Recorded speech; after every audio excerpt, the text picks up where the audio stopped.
Привет, меня зовут Саша Акимов, и сегодня мы поговорим о дюймовочке от Canon G9X Mark II.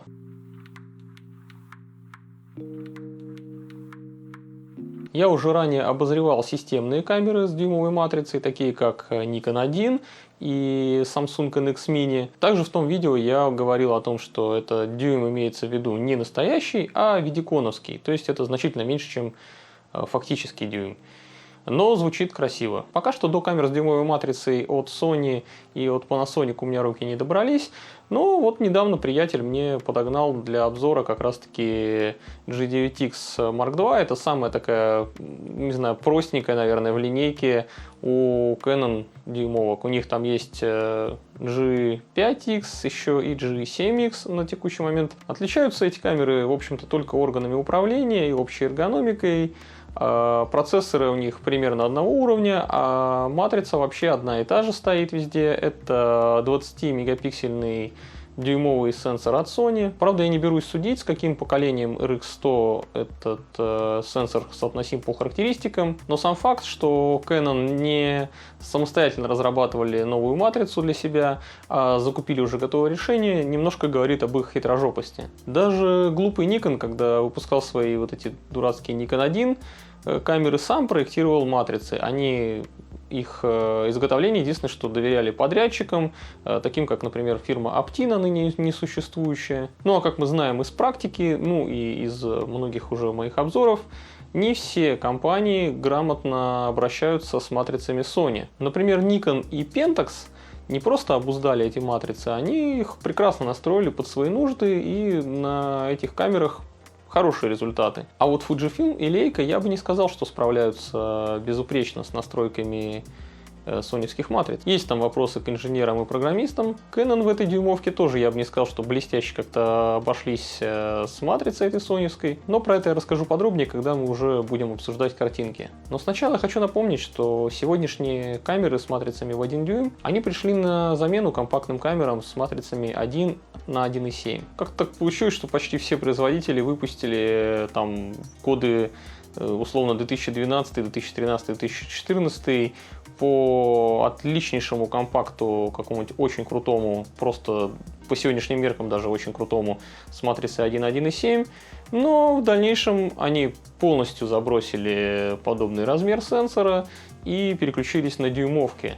Почему-то, видимо, решив, что 1 на 1.7 или там 2 к 3, как было, например, у Fujifilm, это, в общем, нецелесообразно. Не берусь судить, действительно основано ли подобное решение на каких-то финансовых показателях, или же все-таки нам решили просто насильственно зачем-то насаждать этот проклятущий дюйм. Скорее всего, это произошло из-за того, что стало действительно тяжеловато продавать мелкоматричные компакты простым обывателям, потому что у всех уже в кармане к тому моменту были смартфоны, которые снимали, ну, я бы не сказал, что сильно хуже, чем какая-то мыльница стандартная. Зато вот цены на топовые дюймовочки, что от Sony, что от Panasonic, что от самих Canon, я бы не сказал, что сильно щадящие. И вот как раз Canon G9X Mark II, о котором мы сегодня поговорим, он вполне себе таким является неплохим компромиссом цены и качества, и при этом он еще и укладывается, в общем, в мыльничные габариты.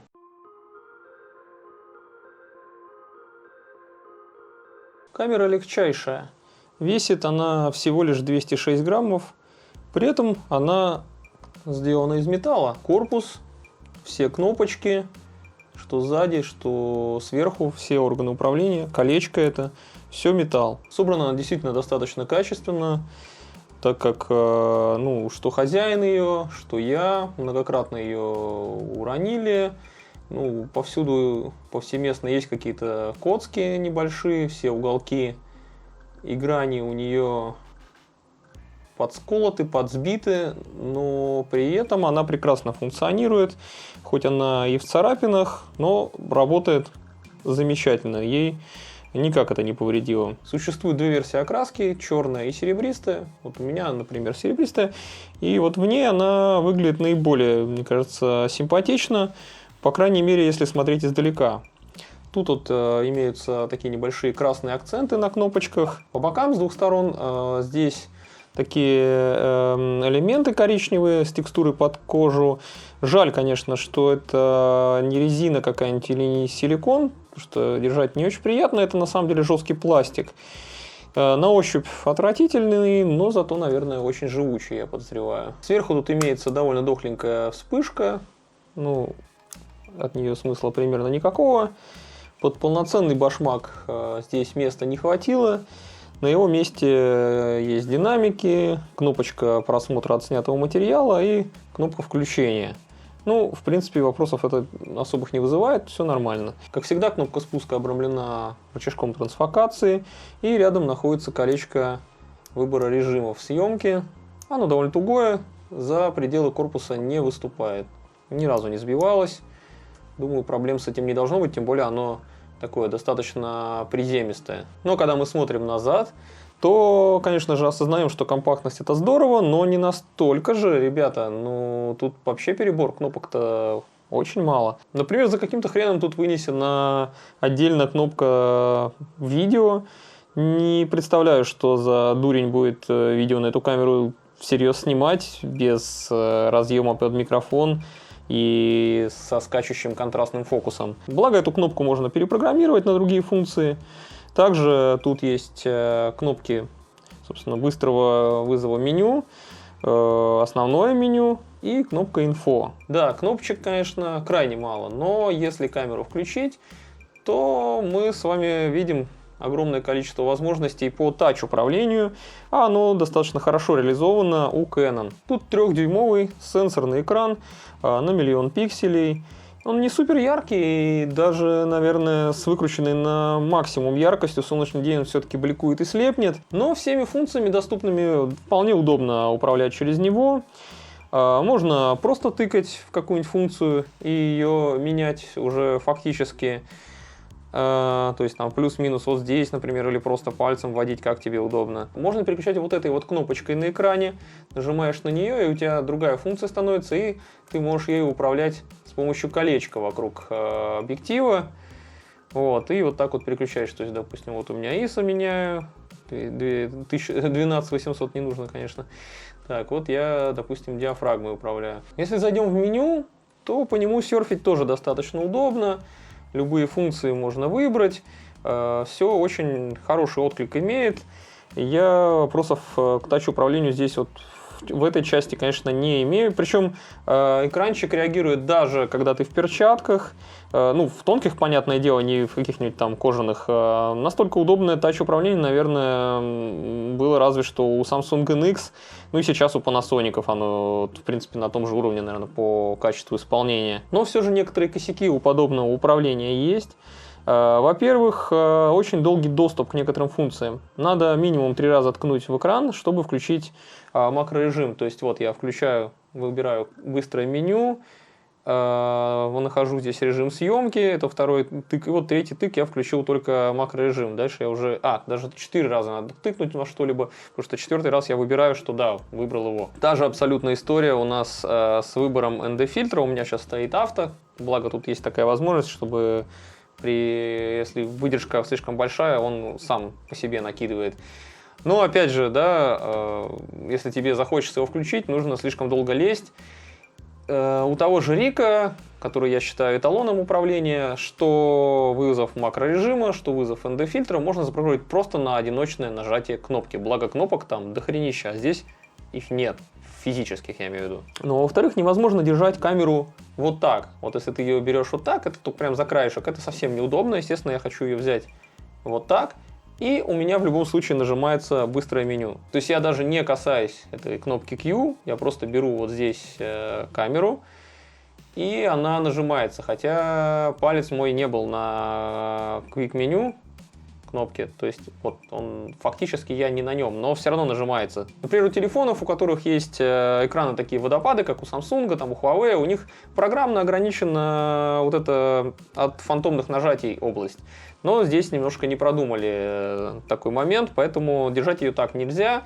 Я постоянно держал ее вот так. В принципе, это тоже удобно, я с этим больших проблем не испытывал, но все же хочется об этом, как сказать, упомянуть, потому что фактически это являлось проблемой, потому что держать ее так было невозможно. У этого экранчика имеется также еще два недостатка. Один не очень значительный, это то, что он не откидной, а зафиксирован на одном месте, но как бы это терпимо, это все фигня. А вот второй гораздо более серьезен, он начисто лишен какого-либо олеофобного покрытия. Это просто жопа, потому что вот если я сейчас публикую, вы увидите, что экран весь покрыт просто разводами и отпечатками. Не скажу, что у меня самые потные руки на свете. И вот эти все отпечатки, они не способствуют удобству визирования, честно скажу. Снизу тут на камере пишут, что сделано в Японии. Штативное гнездо сидит крепко, правда тут небольшой ад перфекциониста, почему-то они как-то странно сделали не на одном уровне все эти винтики. Батарейка здесь довольно крохотная, на 1250 мА. Ну, ее в целом хватает, там на 250, наверное, фоток-то уж точно. Слева на корпусе находится кнопка включения Wi-Fi. Справа под убогенькой заглушкой здесь припрятан micro-HDMI и micro-USB. Type-C пока что вы не заслужили, как бы нам говорит Canon. Хорошо, хотя бы камера способна заряжаться от пауэрбанков. Ну и, как я уже говорил, объектив снабжен металлическим колечком. Оно очень с такими приятными щелчками. Мне очень нравится. Сам объектив имеет трехкратный зум и систему стабилизации. Ну, вот тут, в принципе, про это все написано. Его фокусное расстояние это 10,2 на 30,6 мм, что в эквиваленте, если быть совсем уж точными задротами, равняется 27,54 на 82,62. Светосила неплохая, но не выдающаяся. От f2 на широком до f4,9 на длинном углу. У объектива сильнейшая дисторсия на максимально широком углу. Эта дисторсия, конечно, исправляется камерой, но при этом обрезается довольно приличная часть кадра. Еще отметим, что резкость посередине на всех показателях диафрагмы и на любых фокусных достаточно высокая, но при этом, опять также на всех показателях диафрагмы и на всех фокусных углы достаточно слабые. Конечно, с прикрытием диафрагмы ситуация становится чуть получше, но как бы дифракцию никто не отменял, так что на дюймовке ты сильно-то тоже не закрываешь диафрагму. В общем, можно сказать, что на любых рабочих показателях диафрагмы у тебя углы все же чутка слабее, чем центр.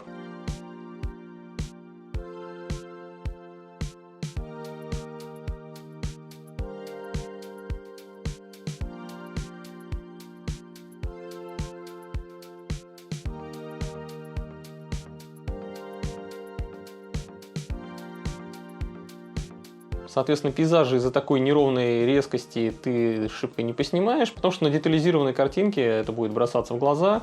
Да, и хроматические аберрации здесь очень значительные по краям кадра.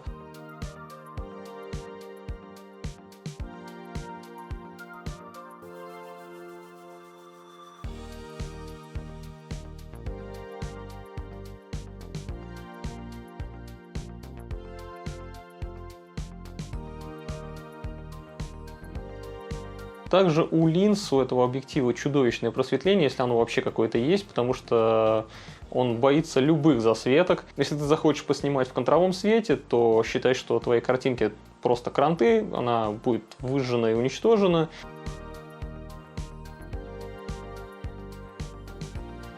Даже если солнце где-то совсем уж сбоку, у тебя все равно какие-то непонятным образом лучи в кадр влезут.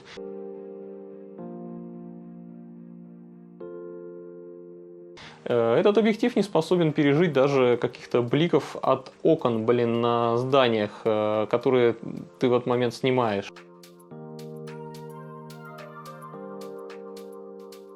В целом объектив, конечно, не самый худший из тех, что я держал в руках, но не будем себя обманывать, назовем вещи своими именами. Это говно редкостное.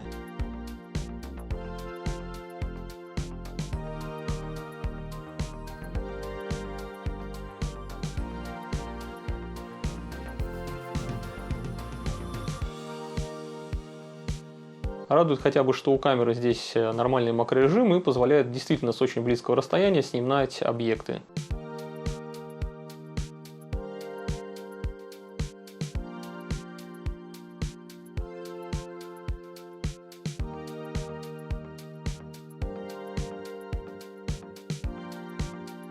Для стрит-фотографии камера условно годится, потому что она, в общем-то, при включении не слишком сильно жужжит, она мелкая, мало заметная, ну, в целом не примечательно, если ее в руках держишь, ее могут даже не заметить.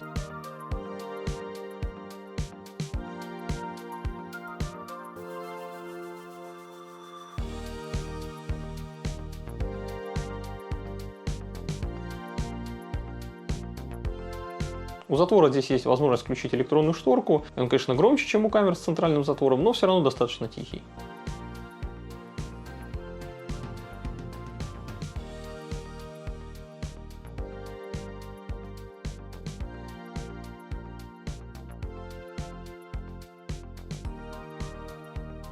Правда, если ты фокусируешься по центральной точке, а она достаточно здоровенная, как обычно это у подобных камер, и ты не всегда уверен, что попал именно туда, куда планировал. Ни раз и не два у меня бывали такие фейлы, когда автофокус действительно просто соскальзывал на задний план. Ну, правда, я целился в какой-то небольшой объект, и фокус почему-то решал, что задний план гораздо интереснее. Такой типичный косяк для плохо сделанного контрастного автофокуса.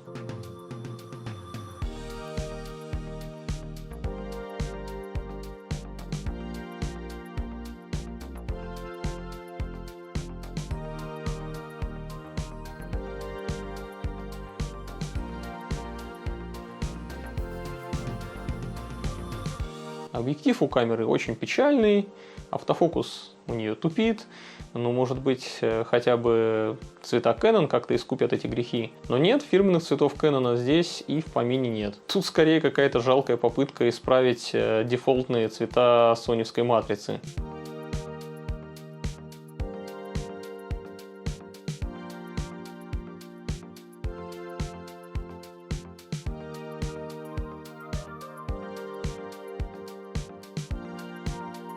По факту в итоге мы получаем цвета даже хуже, чем у самой Sony. Конечно, все камеры всегда привирают в автоматическом балансе белого по цветам, но здесь один из самых хреновых вариантов, которые я видел. Картинка постоянно откуда-то ловит непонятные розоватые оттенки, ее постоянно уводит куда-то в мадженту. Если что, все кадры, которые я показываю в обзоре, они, естественно, обработаны, то есть это я хотя бы попытался привести их в редакторе в божеский вид. А по умолчанию камера творит вообще форменный беспредел.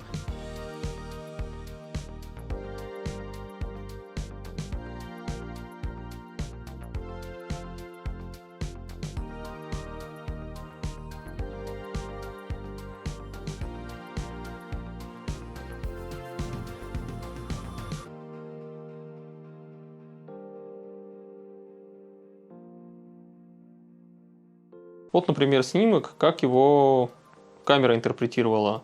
А вот так эту картинку исправил Capture One с выставленным балансом белого как пасмурно. Ну а вот так вот я вручную попытался поправить цвета.